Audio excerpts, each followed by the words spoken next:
Wedot, having played a really, really good tournament, announcing they're going to join Goonswarm, and suddenly the Goonswarm curse hits, and out of the tournament they are. We also have a new guest. It's Magnus, CCP4P. How are you doing? I'm doing good. We have you on pretty much every year. You've better. Of course, of course. And so you've PvP'd for a long time. You've been with CCP for a long time. But you're not directly involved with EVE anymore. Correct. What are you doing now? I'm the much-loved Dust 514 marketing director. Oh, all right. So that means you were in E3 I was. a week or two ago. Yes. All right. Let's grab a little bit of the reception at E3 and what people thought about it. But first, let's just quickly revisit the match. So, no ECCM. That's, a big deal. The WeDot team was not prepared for the ECM setup. They had no ECCMs on any other ships, as far as we know, certainly not on the Slipners. So that hurts. I think the real story of this match is the victory for Goonswarm, in that now not only do they collect wildly inappropriate the Executor Corp of the Alliance, but they also collect a key member of both the Alliance team and the Alliance wildly inappropriate, Jimmy Deuce. Jimmy Deuce was formerly had an alt in test named Joda Trader, who was famously booted for relisting almost everything in all of our stations. So, with Jimmy Deuce now safely inside Goonswarm Federation, it should be a whole new revolution in blue-on-blue market combat. All right. Thankfully, that's over. I have another boring addition to make to the commentary. All right. I want to apologize. I apparently completely forgot that Darkside took fourth, or at least made it to the semifinals last year. After 12 tournaments now, it's all just blurring together. Yeah, I agree. I kind of made that mistake as well. We should really be completely unsurprised that Darkside are doing really well. Yeah, I mean, apparently, Of course people are scared of them for a reason. Yeah.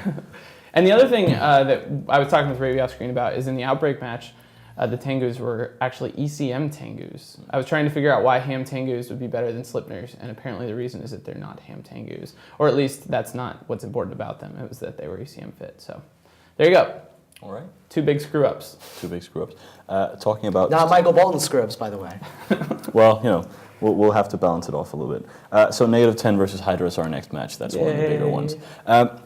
We'll be there in 2-3 minutes. The reception at E3, what did the other companies think? Were they unimpressed? Did they think we're crazy? What happens after this was revealed? Actually, the reception was generally the same. Yeah. With everyone that saw our presentation and learned about what we were doing, and it was basically, what the fuck? They're gonna do what? Yeah. And they're coming out with this when? Yeah. This is not possible. So it was quite interesting. We sat actually, when I was watching Hilmar on stage, I was sitting in front of the Sony's first party group. Yeah. And they were just saying, what the hell are they gonna do? All right. And that was a general Yeah. reception we got at E3. So it was quite pleasant that we are able still to surprise the industry with some innovation. Just remind people that we are crazy. We are? Don't forget about us, we're still crazy. We are. Well, I would love to hear, like, after being around CCP for 2 weeks now, there's always crazy stories. I would love to hear, like, what would you say was, like, the craziest, like, behind-the-scenes story of E3's time, or CCP's time at E3? That's hard to pick. I think the presentation that Hilmar gave, people don't really realize how difficult it is to actually get on stage with Sony. We heard that even the day before, they pulled out some first parties out of the presentation because it was getting too long. And we, as a third party, we're getting on there and getting all that coverage.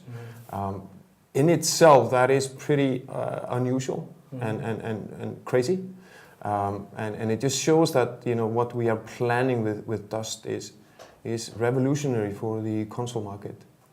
Cool. So that's the biggest thing we can basically take back from E3 is the overall reception that people just don't still believe that we're actually going to do this. Yeah, I feel like a lot of EVE players are really, like, very excited about Dust 514, and I feel like as console people who don't know a lot about EVE or maybe have not heard of what the IP is like are going to be, like, way more interested as, like, more and more stuff gets released.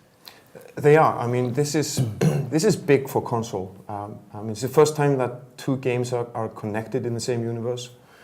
And the console players, of course, maybe not used to the uber gameplay that goes on in EVE, and I think they're gonna be, well, we're gonna have to handhold them a little bit, right? We can't just throw them into the mix right away, but they are gonna be pleasantly surprised. Because anybody that plays console, you're used to rerunning the same map again and again and again. It's just deja vu all over again. With Dust, that's changing. So that's a major thing for console, a true MMO on the console. And not only is it gameplay difficult, but technically it's really, really challenging. But we have figured it out. We're already doing it actually. And it's going to be interesting to get the EVE community into the beta, which will be the first group of people that get into the beta. What's this beta? Well, you know, let's Okay. talk about that later. You know, we have to leave a little bit. I understand you're excited, Michael Bolton. I am excited too. And you stop hitting each other. Okay. So -10 versus Hydra. Hydra. I'm going with my tournament favorites, -10. All right, serious business. Magnus? Oh my God, I guess Hydra. That's a good choice. I'm going to go for Hydra as well. They are a fantastic team.